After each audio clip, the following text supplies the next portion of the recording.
We next move to a colleague I've known for a long time, Ilan Alon.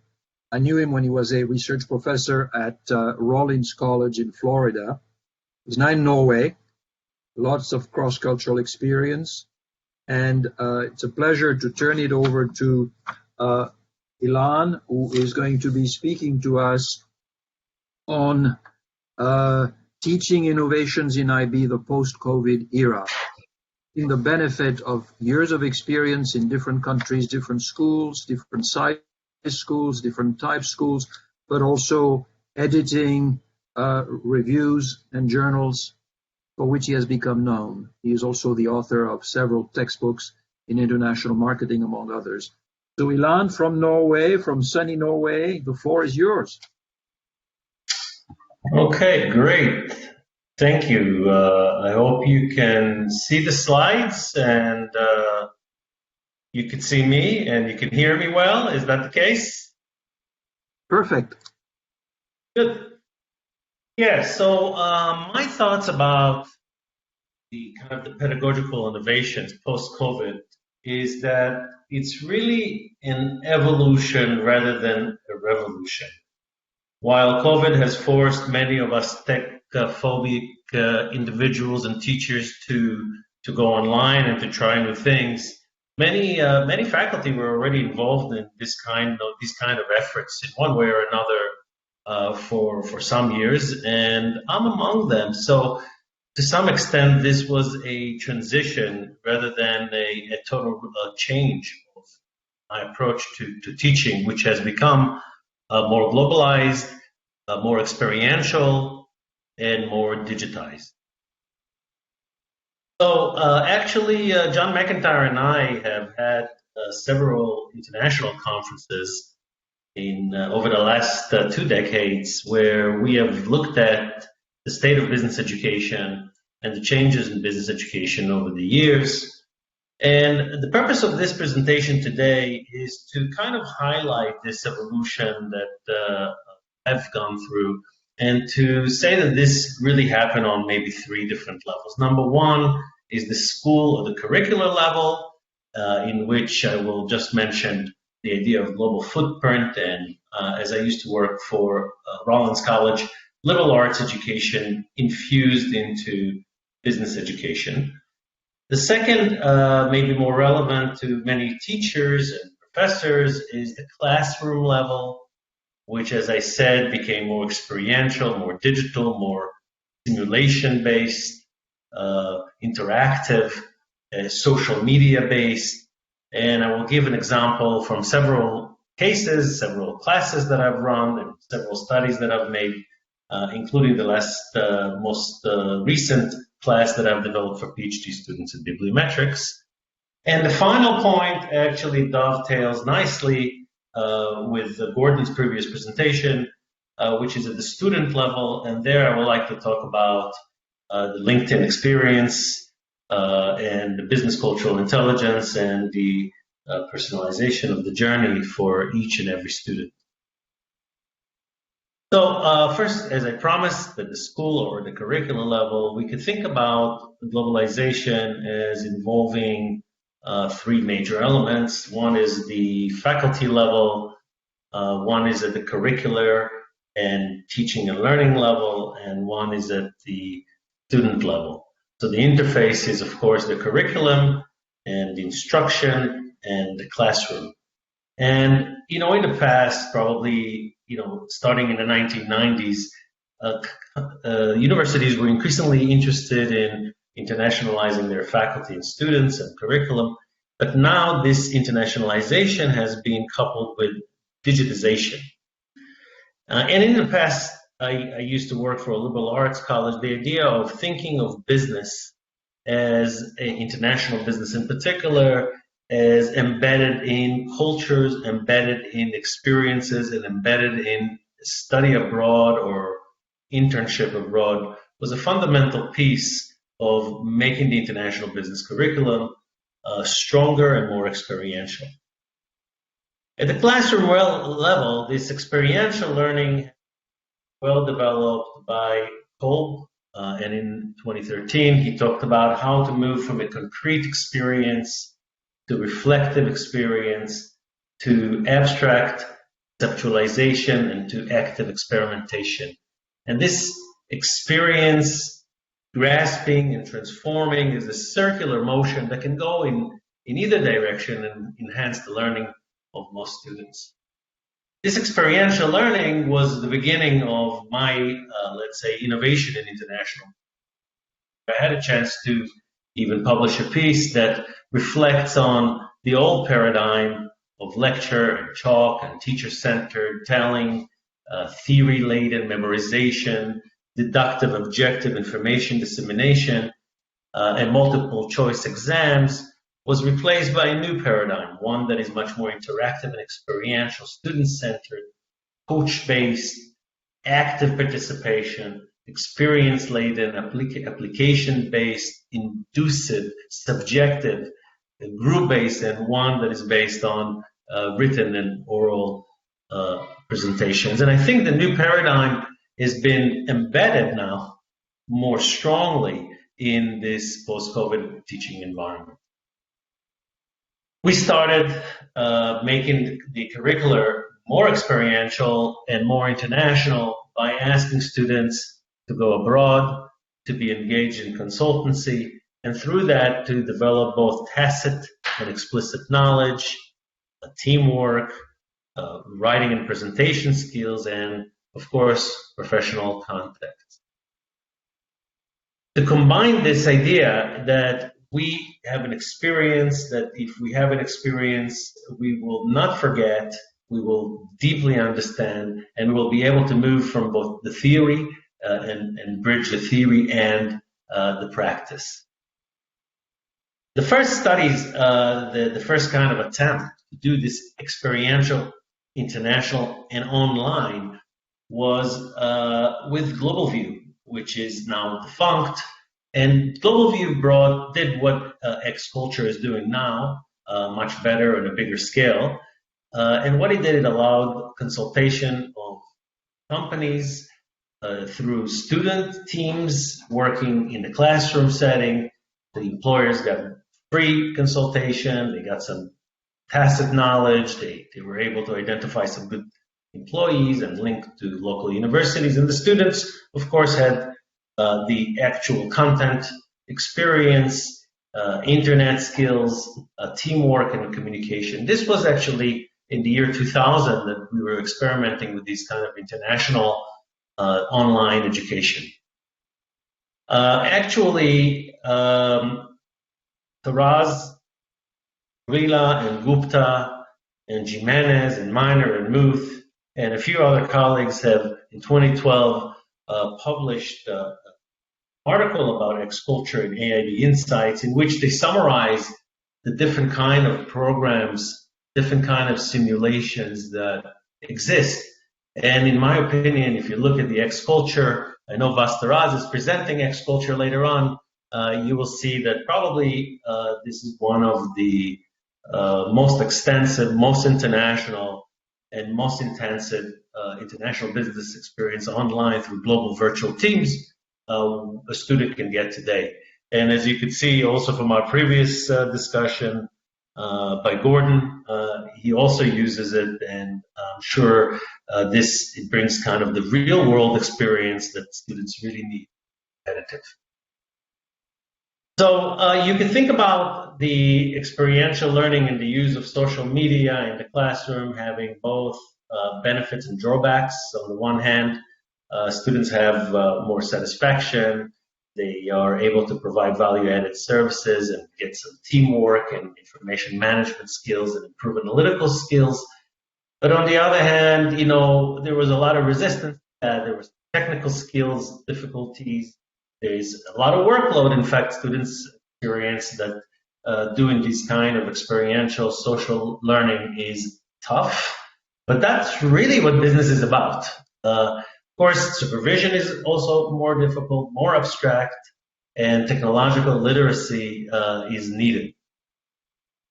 So the first time we started running this 2010, And we started doing these social media projects where we asked students to, instead of create a kind of a presentation in class, maybe through PowerPoint, that they will do, that we'll start doing it through social media campaigns to learn international business by using YouTube, for example.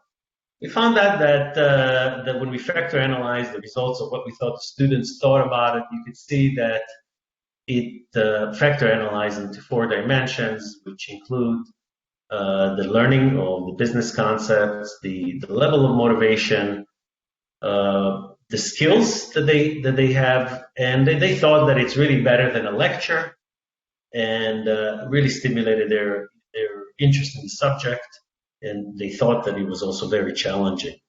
So I will not show this video, but this is an example of the early works that we have done, and then we started making the project more systematic as part of the curriculum, and continuously gained knowledge, just surveyed the students about what they thought.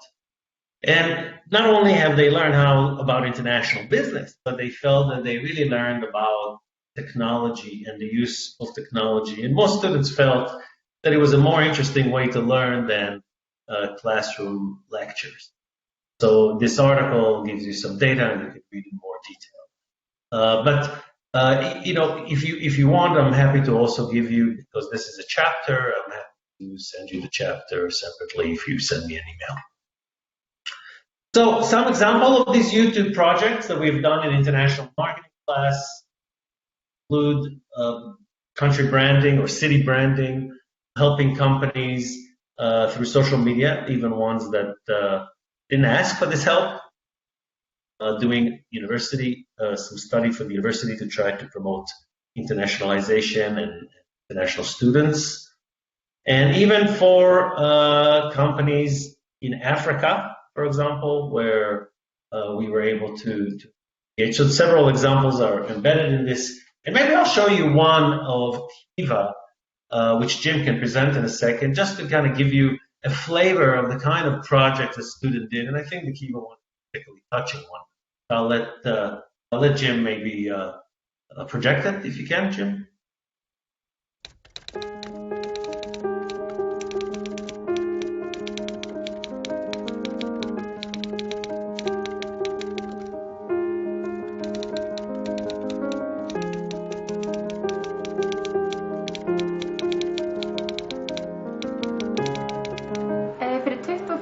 Á Íslandi gæti ég farið í sund og eftir sundið keypti mér uppáhalds ísinn minn til að borða. 20 € würde ich wahrscheinlich schön essen gehen und mir ein leckeres Bier gönnen. En ny t-skjorte. Geen maquillage. Probably a new mascara. I'd like to tell you a story of poverty, of money, and of love. My story may not be so different from many other stories. In fact, there are millions like it in this world. Stories of empowerment, of doing more than you thought you ever would, of hard work, of borrowing money, making your business grow, and paying that money back. It's really not that different. My story will not take long to tell. It doesn't contain long travels and wild adventures. It's a story of ordinary people doing ordinary things. But to me, it is extraordinary. To me, it is the difference between poverty and sending a daughter to school. To me, it means getting electricity in the house and 3 meals a day for a family. To me, it means the world.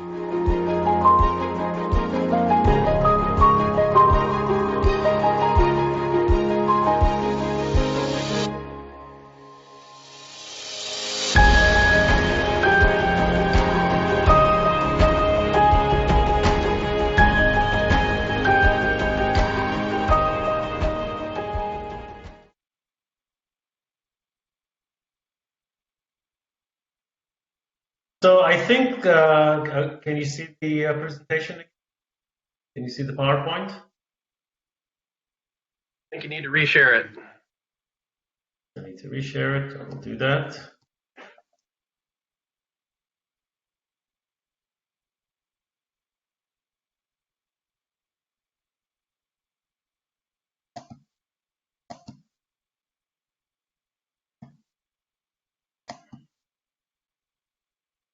Okay, how about now? Perfect. Good. So you can see actually this student project, which was uninvited, actually we sent it to Kiva afterwards, and they were simply delighted with it and used it in their own promotion. And the quality is quite good, considering that this is done with really zero budget, software, and a few motivated students. I should also say that the girl who has the voiceover here actually did her master's with me, cultural intelligence, and later on went on to be a PhD student in Denmark. And I'm certainly very proud of what she has achieved since. And maybe the last examples I wanted to give you is that now the digitization is already by design from the very beginning. We recently developed a course on bibliometrics literature review, and we basically put the entire course online. And if you think about the classroom setting, there's really two elements, right? There's a broadcast element where you're narrating perhaps a PowerPoint, perhaps your theory, your ideas. Then there's the other element, which is the discussion element, where you can kind of talk to the teacher and Q&A and maybe have kind of interactive experience with the professor. And this course is really trying to get the best of both. First, through a lot of lectures that were pre-recorded and put online, and second, through a variety of exercises, and that also at the end allows you to have a Zoom consultation to develop a paper for a final publication. And I must say, you can see the student feedback has been outstanding, and in addition, most importantly, perhaps for many of the students, many of them are actually able to publish it in peer-reviewed journals. Final level is the student level, micro level, the individual level. And here I have kind of forced students to create a professional LinkedIn account. But, you know, it turns out that many people have accounts, but they're not really very good. So now I have a pre-class assignment in which students have to watch a number of videos, some of them through the Learning LinkedIn type of environment, the Lynda environment, and then to connect to me and to get some feedback or to give feedback to one another. And these videos actually help you professionalize your LinkedIn profile and bring it to the next level, which I think is quite important if you're talking about international business and international. Recently, we have, in addition, by the way, to one of the later speakers, Vasta Raz, we actually created a cultural intelligence test that came out of the X-Culture experience. And this one has been more comprehensive than anything in the market, designed to be employed in the business context with some quasi-direct knowledge-based questions that are more objective. And in this one, one can, each and every one of you are welcome to create an account and a demo account and check this out. But the idea is that students get scored on 4 dimensions, 3 psychometric dimensions: preparation, listening, communication, cognitive preparation, learning behavior, and 1 knowledge-based dimension. And we found that this particular good in allowing students to do assessments of themselves and then develop a personalization plan for their own development. We also use data on BCAQ to show that actually the learning orientation, we ran this big data on AI models, automated machine learning, and we found that the English proficiency and the personality of the students is actually driving a lot of this cultural intelligence. And what we want to do is show that we can advance through these type of exercises, both the science and understanding what drives cultural intelligence, but also give students a way to think about and develop their own cultural intelligence in the process of learning international business. And I think with this, I will bring the presentation to a close and open it up to any questions that people in the audience might have.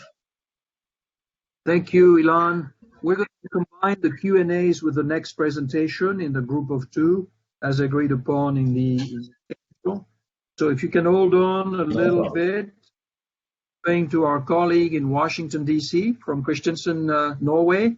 We're going to visit with our friend Anshu Arora for a presentation.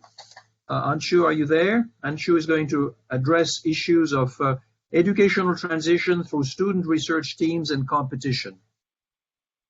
Yeah, hi, John. Can you all see me and can you hear me? Yes. Good morning in Washington. From Atlanta. Good morning. Good morning. Good morning, John. Good morning, Jim. And good morning, all presenters. It's very nice to be here today, and I'm going to share my screen right away.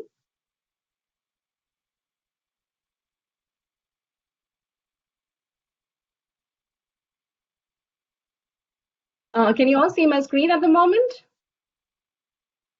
Yeah, thank you. All right, perfect. Well, good morning, everyone. I am Dr. Anshu Arora. I'm the Associate Professor of Marketing and the Director of the National Science Foundation, or NSF-funded Logistics and International Trade Analytics Center of Excellence in the School of Business and Public Administration at the University of the District of Columbia in Washington, D.C. My email address is just mentioned right there. And welcome to the innovative and virtual pedagogical approaches to teach international business-related fields and expert workshop. A big thanks to Georgia Tech CIBER, as well as to the Journal of Business, International Business Education for organizing this workshop for all of us. Before I talk to you about Neo-Constructivism and how it relates to student research and everything, I thought let me give you a bit of background about myself so that you can understand the interconnections that I'm trying to make and where I'm coming from. So here I am. I'm an electronics and telecommunications engineer.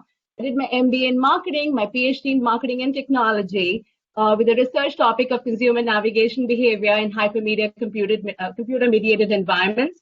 I was very happy to see Alon talking about social media because that is actually the basis of my PhD research.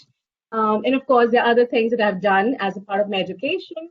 In terms of my academic experience, I joined UDC, or the University of the District of Columbia in Washington, D.C., in August of 2018.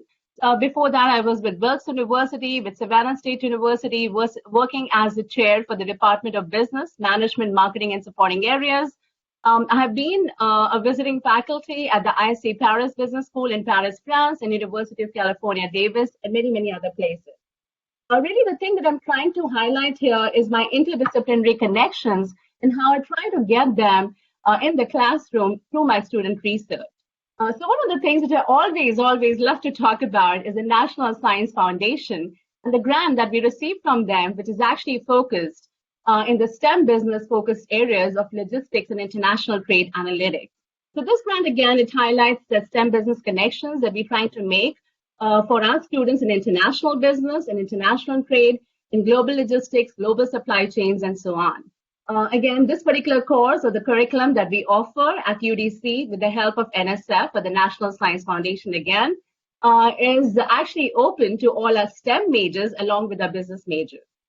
So again, I was, trying to build upon the interdisciplinary connections, which are there as a part of my career, as a part of my education. Now I'm trying to tell you as to how I use it in my classroom.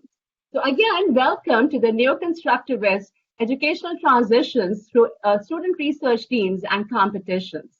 So here, in today's session, what I'm going to focus about is I'll tell you a little bit about Neo-Constructivism. So what is Neo-Constructivism? How do you implement it? The how part is the second part, though. So the second part is where I'll talk to you about the innovative educational transitions, basically how we implement that using theories of Neo-Constructivism and Constructivism. And finally, I'll talk to you about the outcomes of the Neo-Constructivism in our student research or through our student research teams and competitions. So we'll do one at a time. So first the Neo-Constructivism, then we'll talk about the educational transitions using Neo-Constructivism, and then I'll talk to you about the student research teams and competitions, which is really the main topic of my presentation today. All right, let's get started with Neo-Constructivist and what is Neo-Constructivism? Well, the theory has been well established and it has been there for a long time now.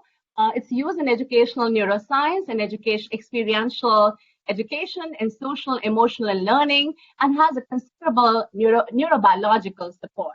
Now, basically, if we all know what is constructivism, it's easier to understand what is neo-constructivism.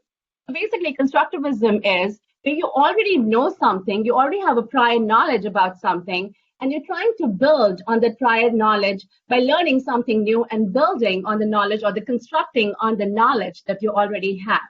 So unlike the other theories in psychology or consumer behavior, if we talk about behavior, in neo-constructivism, this theory is all about words, ideas, basically your own thoughts and your own knowledge.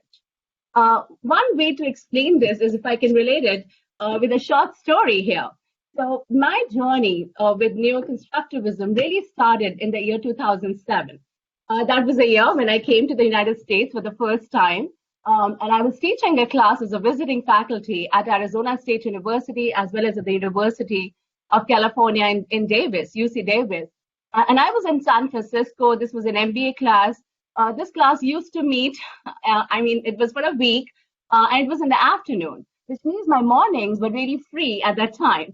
I remember in the morning, I saw a group of students in the hotel lobby, and these were the school, like a bunch of high schoolers who had come over in the lobby, and they were like there for a week-long course in music. And then they got their music instructor who had flown all the way from Germany, and she was meeting the students for the first time as a part of the music class. I also remember that there were a lot of cultural exchanges. And of course, the English communication was not the perfect thing, but what was perfect over there was music. I saw the instructor getting involved with the students on a one-on-one basis. What I realized was that she was not teaching really a class, but she was teaching individuals. She remembered the name of the individual students. She was building upon their knowledge of music. She was trying to, connect with each one of them on an individual level. And I remember the students playing games, doing some experiential learning exercises as a part of the music class. This was really a life-changing experience for me because I remember the last day of this particular class with the music instructor from Germany, and I saw the students really crying on the last day, begging her to continue with the program and to tell them that one more music piece where they can perform. And that was really the basis of the neo-constructivism for me, because really what had happened was a life-changing experience for each and every student over there, where it was more transformative. It was more like, the students got involved, and they got involved not as a class, but as an individual level. And that is where really neo-constructivism comes about. The other way to understand neo-constructivism is by John Piaget, who is actually the founding father for the theory of cognitive development, which is the basis of the theory of neo-constructivism. So John Piaget, he's a Swiss psychologist from 1896 to 1980. He talked about neo-constructivist educational transitions in terms of schema mental representation. So really, I've shown here some pictures of the chairs to you. Basically, think about it. If someone says chair, we all have different models of chair that comes to your mind, right? So some of them may say it's a sofa, some of them may say a chair is a simple normal chair, a piece of furniture. If you talk to me and say, what is a chair? I would say it's a session chair at a conference, right? So for me, it's more of an abstract idea rather than a real furniture piece. So we all have those schema mental representation where we assimilate ideas, we accommodate ideas, we build on those ideas leading to the theory of neo-constructivism. And of course, during the process, we do a lot of equilibration, and we also try to ensure that the disequilibrium is connected and managed well. The reason I'm talking about equilibration here is where we think about our biases, where we think about our stereotypes, right? So, over the years, since our childhood, we all have certain biases, maybe against different cultures or for different cultures, right? And over the years, when you meet a person from that culture, is where you realize that maybe your biases were wrong, maybe they were incorrect. And that's where you try to build upon that and make sure that you equilibrate your ideas and your viewpoints about different cultures. And that's, again, where the theory of constructivism and neo-constructivism takes shape. All right, so what is constructivism? Well, again, as I told you earlier, it's a hands-on approach to learning. It's not rote learning at all. So instead of memorizing something by force, you're actively trying to concept it out. You're actually actively trying to try out an idea. You're trying to do things which is hands-on approach. So now coming to the big question of the who in the constructivism. Well, for years, I always thought that the who in constructivism is really the teacher or the instructor or the professor, because we prepare for our classes, we go to the classrooms telling our students what to do, we are preparing the curriculum. So really, the professor plays a big role. But the who in the constructivism is definitely not the professor, it's the student or the learner. Now, the learner is a much better word to say than saying a student, because again, when you say professor, student, you're still not bringing them to the same level. But the moment you say learner, is a different approach altogether, because now everyone is learning in this atmosphere, including the professor or the instructor. So in my classes, the way I look at it is that we have two sets of learners. My students learning something out from me, and I try to learn something from them, because obviously they bring so much energy and so much enthusiasm to my classes. The who in the constructivism is definitely the learner. The next thing is the how. So basically the how in constructivism is the environment. The environment which really dictates everything that we do in our classes. And the other way to think about it in terms of constructivism and neo-constructivism is to think that it's like an observation-based method. It's a scientific method. It's a hands-on learning or experience. It's where you make those interdisciplinary emotional connections. You enjoy learning. You're actually learning. Remember the example that I gave you about the music teacher, where each and every student in her class was actually learning from her experience.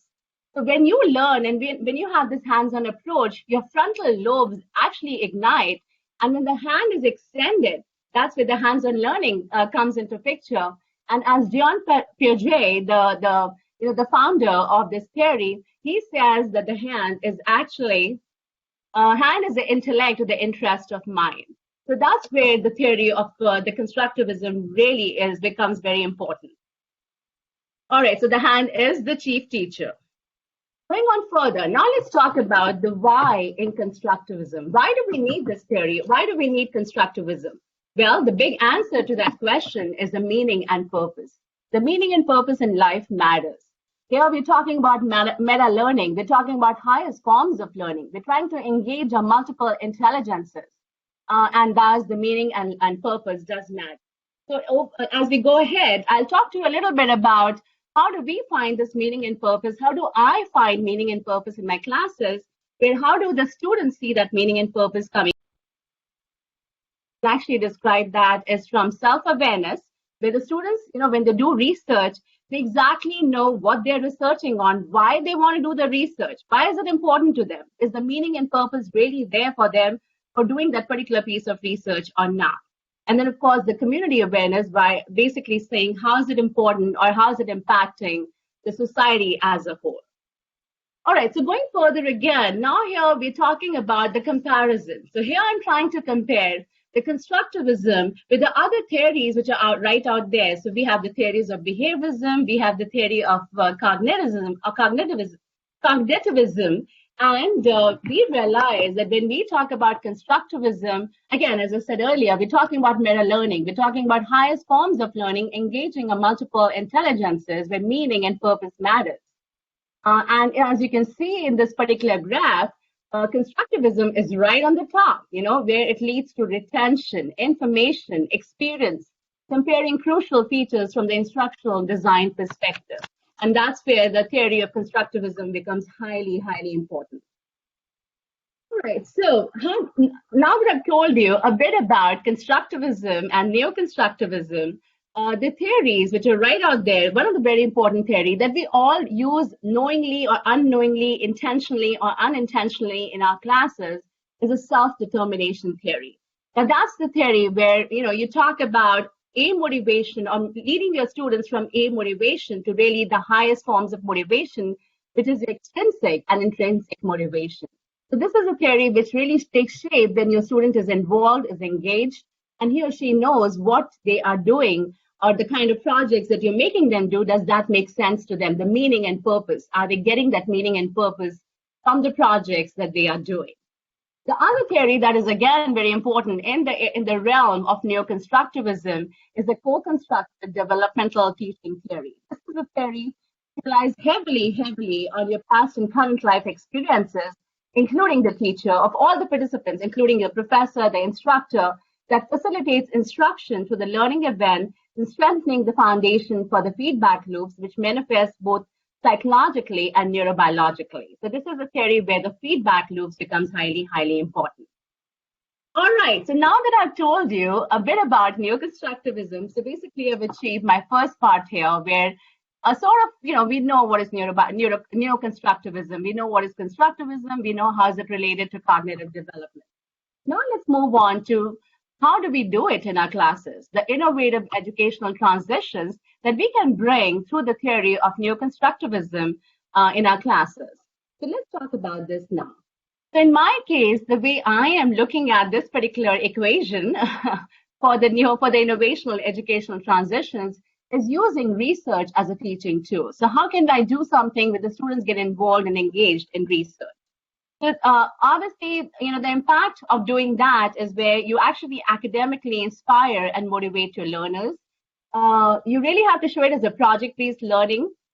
Again, team-based learning is important, but the reason we call it project is because we have a start date and an end date. There is definitely a time constraint where, and again, the other constraints that the students work with when they do research, and when I use research as a teaching tool.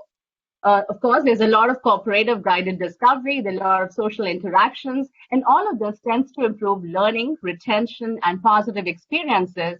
Again, the meaning and purpose matters, and the self and community awareness happens. So let's see how. Again, let me now show you a few examples that I try to use in my classes where, I try to engage my students through the theory of neo-constructivism. So for example, I'm so glad that Dr. Alon actually mentioned about social media, because I teach social media in my classes, and the social media marketing class where I talk to my students from a global perspective, and I normally show them lots of visual aids and maps and diagrams. So for example, one that you're seeing here on the screen, this one shows the percentage of US adults who say that they use the following social media sites online or on their cell phone. And again, when I ask the students their question, when the students come from global parts of the world, they have different answers. But I tell them, hey, we're talking about people in America. So obviously, YouTube is number one, followed by Facebook, Instagram, Pinterest, Snapchat, LinkedIn, Twitter, and WhatsApp.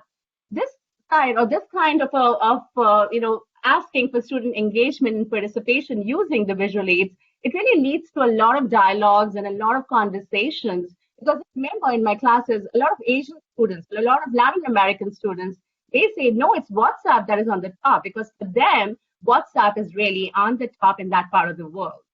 That's where, again, a good way to incite your students to say, okay, now that that's happening, you think this is what it is, why don't you do some research? Why don't you find out what's really happening in the realm of social media?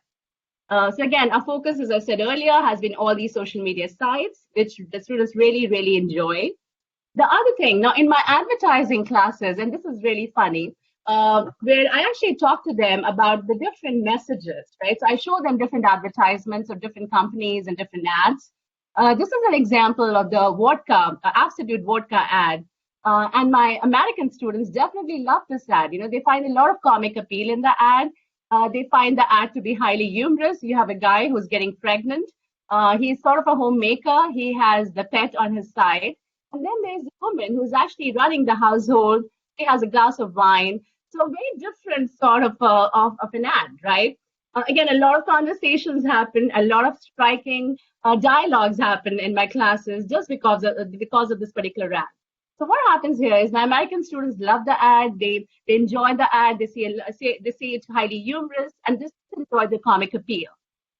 When my Chinese students, when they look at the ad, they're like, okay, things like this don't happen, so why bother? So they have a very neutral, very, very neutral reaction to the ad. When my French students, and I teach a class in France, when they look at this ad, they are highly, highly vocal about this ad in a very, very negative way. So they say things like this can't happen. So why do you even portray it in advertising? Why should even it exist? It's highly controversial. So this should not even be there. And this is very interesting when different cultures are looking at the same ad message differently. And there goes the concept of synchronic polysemy. So it becomes easier for me to explain this as a concept to my class. And that's where, the students feel the urge of doing more research at their end or at their part, just to see how can they make that difference. Again, meaning and purpose matters, right? So the next thing here is a diachronic polysemy. Now, this is where, again, it's very interesting too. Now, when I show the ad to my students in the class, I always tell them, okay, now look at it and tell me what happens to you, like how you're reacting to the ad. What is the response to the ad? So, for example, when I saw the ad for the first time, I'm like, there's this poor animal hanging, and it's a lot of abuse, a lot of cruelty. So I don't like the message. I hate the message. This is completely not done. But when you read the message, it says the show mustn't go on. Support animal-free circuses. So this is where now you really find, okay, this message is important, right? We're talking about certain things, something which is highly, highly important is something that we don't normally talk in a day-to-day lives, right? And that's where now you say, now I like the message because now I understand what this is all about. So this is you yourself, an individual going through multiple ad interpretations of the same advertising message. And that's where diachronic polysemy comes into picture. Again, a lot of conversations happen on this particular thing in my classes. And this is one way of doing that how of Neo-Constructivism in your classes, where you can actually, engage them, show them, incite their responses. The other thing, of course, is a slice of life advertising, as you can see here. And then the slice of death advertising, which is completely on the negative side. This is an ad from UAE, and again, showing a lot of women abuse, women torture, some things that we talk about, but not in a big deal, or not in a big way. And that's, again, leading to a lot of conversations. So the good thing that happens is when I show these ads and when we have those conversations, and then we say, okay, now let's move on to doing more research, the students try to do research in the areas that are more important to them. Again, meaning and purpose matters. So a lot of our students, they end up doing research on stereotypical advertising, for example. So here we have an example of Dr. Ben Carlson. He's an endorser for Mercedes-Benz and a very positive stereotypes. But then we have a conversation where, where we find out that even positive stereotypes can be negative in the way that if you have, let's say, an Asian American and the stereotype for them is that they should be good in math, and let's say there's an Asian American who's not good in math, then what happens? And of course, there's a problem, right? So even though we have this positive stereotype, but it could be potentially damaging as a nature. The other thing then, of course, is a negative stereotype. So here we have an ad on the right that you can see here. This is an ad from a Wall Street Journal newspaper. It's actually showing a dynamic, an African-American woman, and she was highly, in a very exaggerated way, where she is wearing the headphones and, behaving loudly. What is missing is the second page of the paper or a second page of the ad, where you have other ethnicities also wearing the earphones, but not behaving very normally. So they were not behaving in an exaggerated manner like the way the woman depicted in the ad is showing. Again, highly negative, not something that happens in the real life. The other example here that I want to talk about is the anthropomorphism that normally I do in my classes. Anthropomorphism is basically when non-humans behave like humans. So, for example, M&M, right? The M&M ad that you see, you have M&Ms talking to each other and behaving very much like humans, completely anthropomorphic. We have the Tide detergent ad on the top here, on the top right, And this is where the clothes are behaving like humans, right? Kissing each other, very, very anthropomorphic. And in the current scenario where we talk about COVID-19 and a lot of the research is happening on robotics and robots, social robotics has also come in the foreplay, where the robots are completely anthropomorphic, right? They behave like humans, they dance, they do the voice recognition, they do everything possible from a human perspective. And that's where anthropomorphism became very important. So this is, again, more conversations happen when you do things like that. So now I've actually covered with you the theory and the concept of neo-constructivism, and also really how to do neo-constructivism, where you can have a lot of dialogues in your classes. You can have a project-based teaching. You can use research as a teaching tool, which I do in my classes. And completely, it goes on a different level when the student relates it to his or her own environment. So again, meaning and purpose matters. Now let's talk about the outcomes or the results that can happen using the neo-constructivist educational transitions in your classes. So here is where I'm trying to bring in the concept of student research teams and competitions. So the student learning outcomes that happens as a part of doing research is where the student try to implement the research. So fine, a student has done a research project in my class, but then what happens next? You don't want to end it there. You want to take it further up down. So what we have done at the University of the District of Columbia is that every semester, every fall semester, starting 2018, we have been doing a research conference that happens every year. And this is the conference where students get to showcase their research projects that they have executed in different classes, including, let's say, accounting, in business, in marketing, in management, in different areas, sustainability. And the students are so proud of their work that they look forward to attending these research conferences. In fact, I know Dr. John McIntyre himself was a judge, and even Dr. Jim Woodley was a judge in one of these conferences that we have hosted at UDC. The other thing that we can do with the students is definitely take them for a higher national and international conferences which are targeting undergraduate and graduate student research. There are a lot of publications where the publications themselves are looking at faculty-sponsored student research.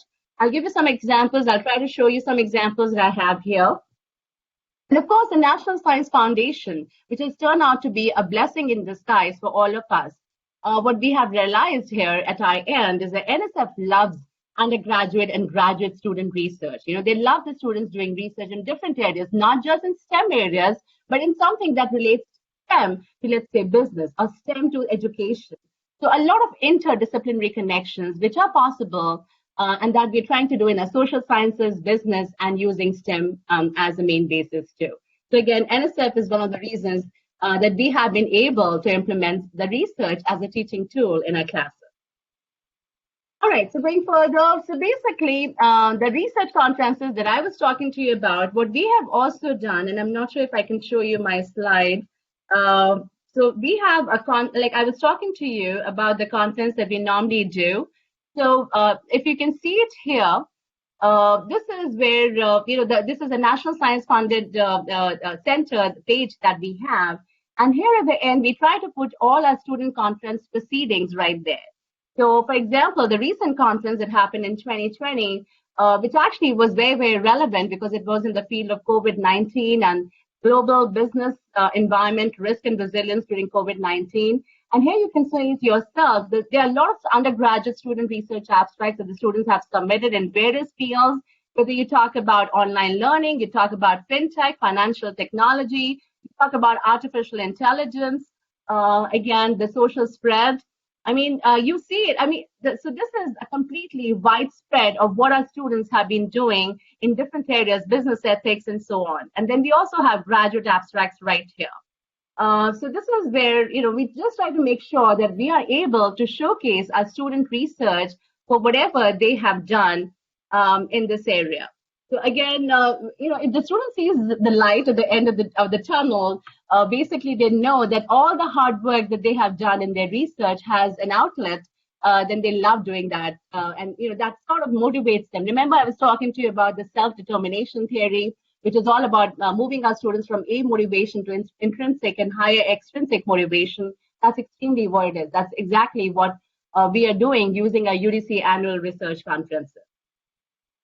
These are more conferences that we have done in the past. The other thing that we also try to do is, the journal that we have, and this journal is actually called the International Marketing and Management Research Journal. Again, this journal is all about faculty-led student research or faculty-sponsored student research, where faculty act as co-authors with our students, where students get to have their first names as a co-author. So let's say if I'm mentoring a few of my students, they will have their paper as with them as the first names and followed by the faculty names. So this is actually housed in the School of Business and Public Administration at UDC, but this is published by Palgrave Macmillan and the Springer Nature of UK. And again, something that we're very proud that our students have been doing it over the years, and they're able to sustain this journal series since 2012. So really, this has been in the running for that long. So again, all thanks to our students, right, where they get to see that they're able to publish in a journal, or they can also present their papers at conferences and so on. Again, in the past, our students have presented their papers at different national level conferences too. So we had this Northeast Decision Sciences Conference that happens every year.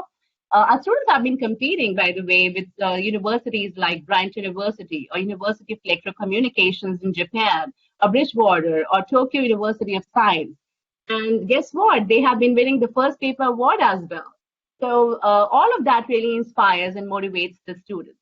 So coming back to the thing again, so basically what I have covered so far with you again is Neo-Constructivism, the innovative educational transitions using Neo-Constructivism, or how you can use Neo-Constructivism in your classes, and of course showing you the outcomes that the student research teams and competitions can really prove to be a sort of a guide and a pathway for our students implementing this Neo-Constructivism for them for the future. So I think this brings me to my last slide here. I'm going to stop sharing at this moment. Once again, just so that everyone knows, my email address is right here, anshu.arora@udc.edu. If you have any questions that you want to reach out to me later on, please feel free to do so. And right now I'm here open for any questions that you may have.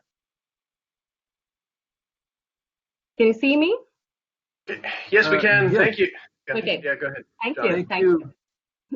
Thank you so much. Thank you, Anshu, very, very much for a more theoretical presentation, and particularly highlighting Piaget's constructivism theory of knowledge acquisition in the infant and adapting it to the young adult in learning modes in higher education, particularly relating to your research conference and teams, which has always impressed me, the way you run it.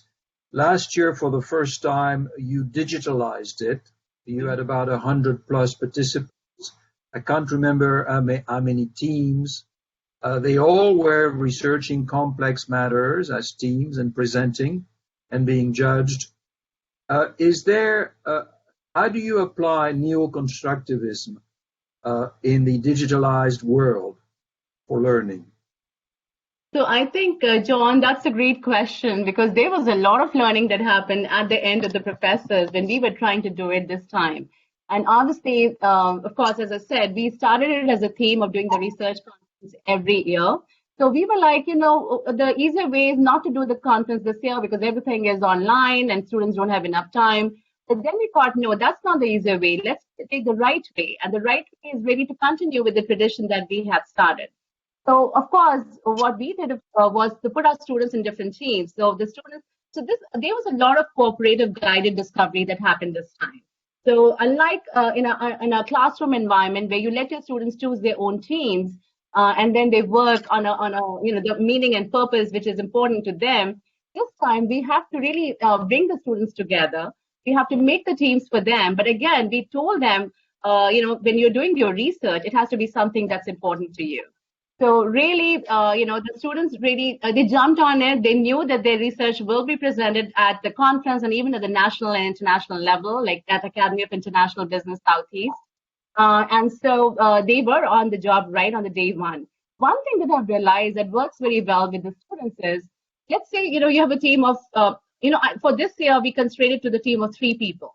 So let's say when you have a team of 3 people, and when they are doing research, they could be one person who's a free rider. They could be one person who doesn't want to do research. But I've always realized that especially when you do research, the students who are like highly inspired and highly motivated, they try to make sure that the other student who is not motivated is motivated as well. So that handheld approach or whatever you call it, that really worked well for us for the online environment, where even the non-performers performed extremely well, especially given the fact that they could see that what they are doing means a lot to their own lives too. So like, for example, researching on stereotypes, researching on biases, on individual own nature of things that matters to them, maybe advertising that shows a student in a wrong perspective, or ethnicity in a wrong perspective, really helped the students take up that particular topic in a big way. So obviously we had our challenges, but we were able to overcome them over time. Okay, so digitalization really made possible the differential development level of students, and the team context in a digital mode forced the less perhaps advanced students or less interested students to be brought into the learning game in a very aggressive, perhaps dynamic way. Okay, Absolutely. So very good. We have I'm looking at the time schedule. We have till 11:25 Eastern Standard Time. I have a question for Ilan. Ilan, are you there? Yes. Oh, okay. I was interested in your emotional, was it intelligent quotient? Cultural intelligence, yeah. Yes. You mentioned that two variables stood out in your factor analysis. I think personality and English proficiency driving cultural intelligence. Could you elaborate a little bit on personality? But I'm really more interested in English proficiency. Isn't there a phenomenon of autocorrelation, perhaps? That the more proficient in English, the more cultural intelligent they were in responding to the questions you posed? So this was just a quick share of some preliminary results we've gotten from modeling using automated machine learning based on Vastara's data of X culture. And first, with respect to personality, we found that two personality traits are particularly important to cultural intelligence, and that is from the big five, openness and agreeableness. And these two have actually means that, oftentimes we hire people based on a resume, based on an experience base, but maybe we should be just simply doing a personality test and getting quite a lot of information about how they are in terms of culture, and not necessarily how many countries they work, how many languages they spoke, etc.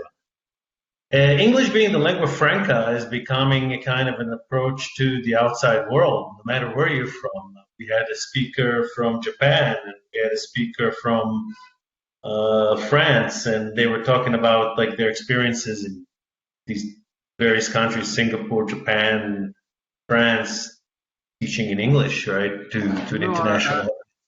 Yeah, so I agree. To some extent, English. Again, this is theoretical, right? This is based on data. Yeah. But to some extent, what we found is that it's not necessarily a linear relationship. Okay. That, in fact, it's curvilinear. So to some extent, what we found is that sometimes people who don't speak very well, and people who speak very well, might have more cultural intelligence than those that know some, right? So we find some interesting results, and I'm not really even sure it's necessarily super relevant to all the people who are interested in teaching innovation. Yeah. But I do question, to bring together the two presentations by you and our colleague Anshu, did you, in your respective research, the theory of Piaget, Neo-Constructivism, or cultural intelligence, did you identify trends or patterns that predisposed certain students to do better in a digital virtual modality of learning or teaching from the teacher's point of view? Ilan, do you want to go first? Yeah, I don't think it's better or worse. I just think it's different because the world is changing and the students need to change with it, right? I mean, we need to adapt to a new global environment and a new digital environment. That's just simply reality. So how do we get our students to be more equipped with this skill set, with the experiences, with the competencies to navigate the digital world? And I agree, because really the digital world is something which I think our students are really prepared for. What they really don't know is how to do the modalities of research, or how to use research, or how to make it more meaningful for their own perspective. And that's where we had to do a lot of, guidance for them. But really, in terms of using the digital models, or, for example, in our case at the UDC, we use WebEx and we use Teams, and we also use Zoom, which was again it was prohibited later on. But then our students were like all ready for everything that they were using. So the professors were using Blackboard, or they were using Teams, and it was okay. The students just switch over from one end to the other end. So really, the digital things they were fine with. It was basically how did we implement, the certain types in my class or in our classes. And just for the Ilan's point, one of my students did the cultural, the personality types, and related it to the social robotics and how social robots are creating the change for different kinds of individuals who are extroverts or introverts, and so on. So really, that was very helpful. Let me also kind of dovetail to Gordon's presentation. I find that this LinkedIn project, how can we expect students to be able to sell themselves as marketing professionals if they can't even market themselves online via LinkedIn? So I found that their profiles originally were very poor and unprofessional, really think through their own marketing strategy. So how can we ask them to do marketing strategies for multinational companies when they can't even do marketing strategy for themselves online using social media? So I was really fascinated with Gordon's presentation, because that really takes what I've done to the next level, right? And how to interact with the students via LinkedIn on another level. But he didn't mention that he really wanted them to have a really good profile. So it's actually, we can marry these two approaches, I think, to create a LinkedIn class, LinkedIn-based class. By the way, LinkedIn also has this Lydia network, which you could actually embed like lectures on all sort of marketing and international business subjects. So absolutely, and I agree. Just one more point to Dr. Ilan is that I am a great propagator of LinkedIn, and I keep telling my students all my overseas assignments, whether it's Australia or France, that I've received is thanks to LinkedIn. That's where people found me and they reached out to me. So LinkedIn has to be really well done for our students, really to connect them to the jobs of the future. But taking a step back, what you are both saying before we end our Q&A session for you guys is that digitalization, virtual learning, has some payoffs that go beyond face-to-face or physical modes of teaching. Are you in agreement? Yes, definitely. Yes. Yeah, go ahead, Ilan. Yeah, absolutely. We're in agreement. Okay. Anshu and I are always agreeing on things. Yeah. All right, you're very agreeable today. Must be the time difference. Okay. John, we just have two quick requests from the audience or questions. One is very simple, which is can we share a link for the publications that were mentioned? Yes. Is one. That one's out of the way. And then also a person asked, as a new IB instructor at a 2-year community college in the Pacific Northwest, do you have any suggestions for experiential projects? I suggest X-Culture. And X-Culture all the way. Yes, it is X-Culture. Us, you can buy me a beer later. Yes, we'll do.